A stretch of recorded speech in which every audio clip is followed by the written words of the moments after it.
Once upon a time, a group of nerds from Beijing really liked big honking robots, so they started a game development studio called Rocket Punch. Not long after, in September of the same year, they launched the Kickstarter campaign for a 2D action platformer game called Hardcore. Thank you for your sacrifice, Mr. Gears is not a hentai. After a roller coaster ride of development delays, 3 years of work and a name change, Hardcore Mecha was finally released in June of 2019, available both on consoles and on PC, which is what I'm playing here. The hardest of mecha cores begins with a short section where you play as the hero Ryusei Jin, taking control of Invincible Hero X and fighting off an evil monster with nothing but your courage, your iron fists, and the absolutely invincible X Flame Sword. Too bad that this is just a TV show that our unfortunate victims were watching before getting murdered by terrorists hell-bent on taking over the colonies on Mars and establishing a new world order. Meanwhile, the Hardcore Defense Corporation gets a call from the Neo-United Nations, begging for help to rescue their operative, Lieutenant Iwatanya Kirina. Leading the infiltration is Tarather O'Connell, the rising star of Hardcore and the pilot of the Thunderbolt, a prototype unit hiding some sneaky little secrets. As Tarather bulldozes through some grunts, he stumbles into a civilian zone that looks like it's been through a blender, courtesy of the terrorists. He then finds a suspiciously empty mecha moments before being ambushed by some guy on foot, who nullifies the Thunderbolt's camera and proceeds to jump into the empty unit to give him a paddling. Tarather narrowly escapes thanks to his jolly companion's intervention, right in the nick of time as the mysterious assailant is called back home by the head honcho of a revolutionary group called Steel Dawn. Led by Xerxes Nomad, Steel Dawn claims to be fighting to liberate the colonies of Mars from the clutches of the Neo-United Nations, and Volves is just one of the hired underlings who joined forces to fight for that cause. What could possibly go wrong? Their actions lead to a full-scale conflict, forcing both sides into a grim war, and the Hardcore Corporation finds itself in the middle, confronted by harsh realities that make their simple mercenary work look like child's play. On the whole, Hardcore Mecha has a fairly typical run-of-the-mill story. You have the hard-boiled mercenary who learns to have a conscience, the cool rifle character who turns his back on the villains after realizing how evil they are, the pure-hearted sidekick who goes berserk when things get bloody. Oh, and the last-minute power-up that lets you clobber the final boss while the game's theme song plays in the background. It's a cliché party and all the tropes are invited. But that's not a bad thing. The developers are huge fans of the mecha genre, and that's apparent from the moment you boot up the game and hear the vocals by one of Jam Project's founding members. Rocket Punch isn't copycatting the classics, they are cooking a 5-star homage here. This game has all the clichés and I love it. Your sidekick Edgar is the stereotypical mecha nerd who throws out references to games and anime, things that make you go, hey, I know that. And yes, it also has the memes, sometimes turning a tragic scene into comedy. And while the lead unit is very much in the lineage of the designs seen in franchises like Gundam, there's also balls-to-the-wall super types like the Crimson Flame and the bipedal boxes of traditionally Western designs straight out of Battletech. So nobody is left out here. There's even a DLC with alternate color schemes that I worry is dangerously tiptoeing the line of legality. and at one point existed a Gurren Lagann crossover, though the license expired so it's not available anymore. Shame it's all multiplayer only, huh? Hardcore Mecha is also a huge love letter to Super Robot Wars, and some would even describe it as a real-time version of that. The way in which the units are animated is straight from its playbook, splitting the graphics into several different assets. This allows the animators to wiggle and jiggle each individual part without having to bake it all into a billion sprites, as well as allowing them to pull off tricks to create fake 3D and depth. This is used to great effect in both gameplay and cutscenes, and it legitimately looks fantastic. Obviously, don't expect original generation's level of quality here, but the game's limited budget is put to great use, and watching the Thunderbolt move around is a joy, electrifying even. Having said that, I do have to ramble about some issues that are depressingly common with 2D games built using the Unity engine. While the game supports high frame rates, several elements are locked to 50 FPS, likely due to the engine's default update rate, which is 50 Hz. For example, the player's unit updates at any frame rate the game is running, whether it be 60, 120 or whatever. However, background elements like buildings and clutter objects do not, which makes them look as if they are stuttering when the camera moves around. Hardcore Mecha isn't the only game to trip up on this, and there's no way to minimize this stutter outside of setting your monitor's refresh rate to a multiple of 50. It's an unfortunate blemish on an otherwise excellent presentation. You know what's funny? The multiplayer maps don't have this issue.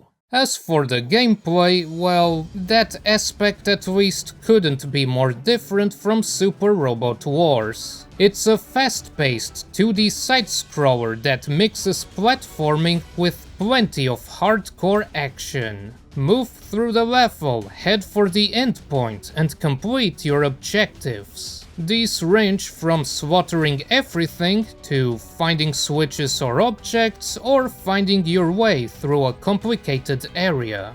It's almost completely linear, so it's never difficult to know where to advance. The focus of the challenge is in the combat. Learning the ins and outs of the boost is essential as it grants you superior mobility, both in combat and exploration. You can fly through the air to overcome platforms and dash like a maniac to move around quickly. It also lets you cancel out of your current action, which is especially useful for melee attacks. Learn it, worship it, master it, and the boost will save your bacon 3 times over. The Thunderbolt is equipped with a mix of ranged and melee weapons. Your primary guns have to be reloaded but have infinite ammo, while any secondary ones you pick up are pump and dump, being automatically discarded when empty. Same with the expendable items scattered around, such as the ever-useful repair kits. The melee weapons are fairly powerful, but do have to be recharged for a few seconds after being used, regardless of whether you've performed a full combo or not. Taking and dishing out damage also builds up your ultimate meter, and once it's full, you can unload it on enemies with a powerful attack.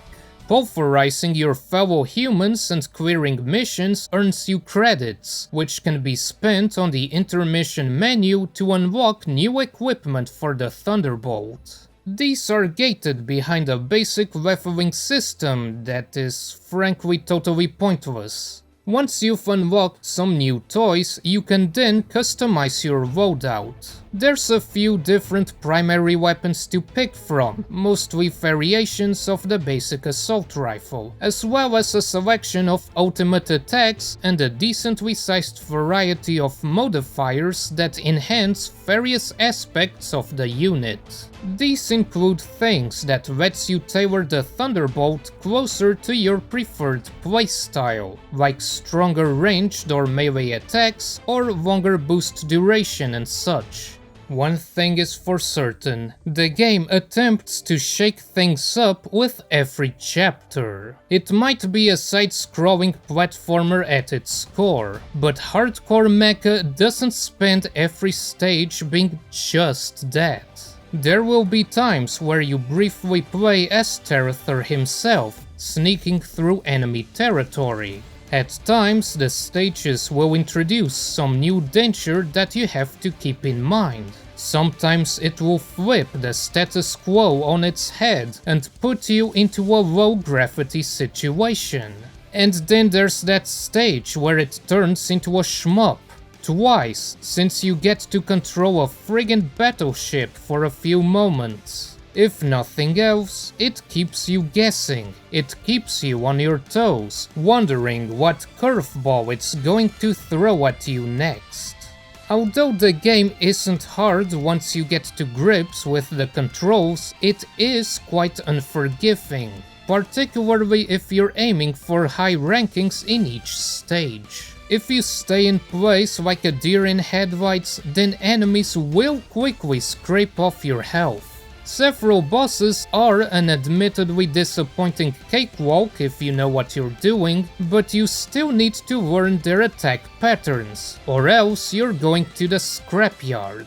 Overall, it's the kind of challenge that requires some mastery to get past the initial hurdle, much due to the weight of the Thunderbolt's physics and the way in which the targeting works. But once you get past that, it's smooth sailing. Unless you want to stroke your own rod with those shiny S ranks. A point of comparison would be Assault Suit's Vulcan, which uses the same style of aiming and has a similarly heavy type of movement, though Hardcore Mecha is significantly less restricted once you get into the groove. Learning how to properly manage your boost is essential to make sure you're always on the move and never in front of an incoming attack without any choose. And aiming ranged weapons with precision requires a definite level of proficiency. But for someone just looking to experience the game, there's no need to be a turbo tryhard, thanks to the generous amount of repair stations and repair kits that the game provides. Just be yourself. After clearing the story mode, you unlock the second single-player component, Simulation Mode, a survival kind of thing that lets you dick around with a ton of different, fully playable units. And holy crap, this is awesome. Enemies come in waves, and destroying them earns you simulation points and adds a couple more seconds to the timer. Every 5 waves there's a mini-boss, which awards you a repair kit when defeated and a chance for a boss battle. Every 50 waves a checkpoint is triggered and it cycles back to the first wave. Enemies are powered up with more health and damage, but they also award you more points and higher quality weapons and mods to equip. Between attempts, you can spend simulation points to upgrade your units. This powers up various aspects of them, but it's also the way in which you unlock more powerful mecha. There's a development tree that branches into different units, which are unlocked by upgrading the respective stats of its predecessor. The stat leveling and the large amount of weapons and mods to slap onto your unit lets you tailor your playstyle exactly how you want it, and it's friggin' awesome. I mean, the story mode lets you customize the Thunderbolt, but in the end, it's still the same old Thunderbolt. Meanwhile, here you have variants like the melee build, which carries a pair of swords and lets you spin to win. The fact that the game doesn't let you play through the story with any of these is downright criminal. And sure, it's pretty grindy, and the lack of map variety combined with the repeating enemy roster makes it more repetitive than it otherwise could have been. But it does pick up as soon as you get into one of the ace units. Seriously, going from mass-produced trash cans that struggle to clear 50 waves to the ace models at the tips of each branch that immediately slaughter the first 100 waves with no effort is such a satisfying power trip. Though it does have a few issues, mostly involving the interface and the speed at which boss health scales with each cycle. There's no way to sell multiple weapons and mods at once, and doing so in the results screen is bugged and will not give you the credits you should have gotten. The game hasn't been updated in over 2 years, and the devs are now working on a mobile game, so that's probably not getting fixed. Still, simulation mode is good enough that the devs could build on and turn it into its own game, and it's very much something that some people will happily dump several hours into. I imagine some people might also want to dump several hours into multiplayer, which puts you up against others in a deathmatch. I didn't really spend much time here, but there's some basic progression by gaining experience from matches and ranking up, which unlocks more units to play as. Sadly, multiplayer is also where the interesting DLC goes to die. Although it has exactly the same performance as the original Thunderbolt, it unexpectedly increased the pilot's morale. I can see why.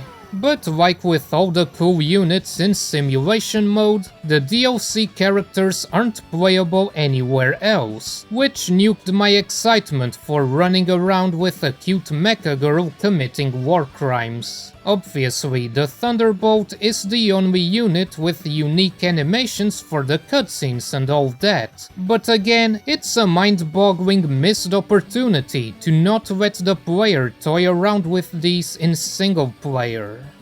Hardcore Mecha is a game full of soul, excitement, and an unfortunate few decisions that don't ruin the experience, but do stop it just short of being excellent. Technical issues and DLC bollocks aside, Hardcore Mecha is every bit as good, if not better, than I could have anticipated. It's a labor of love from a bunch of nerds who love big chunks of metal as much as I do. While it is unashamedly derivative in various aspects, it's derivative in an endearing manner. So yes, if you're a fan of giant robots, consider putting this game on your wish list, because the developers cooked a 5-star buffet for you.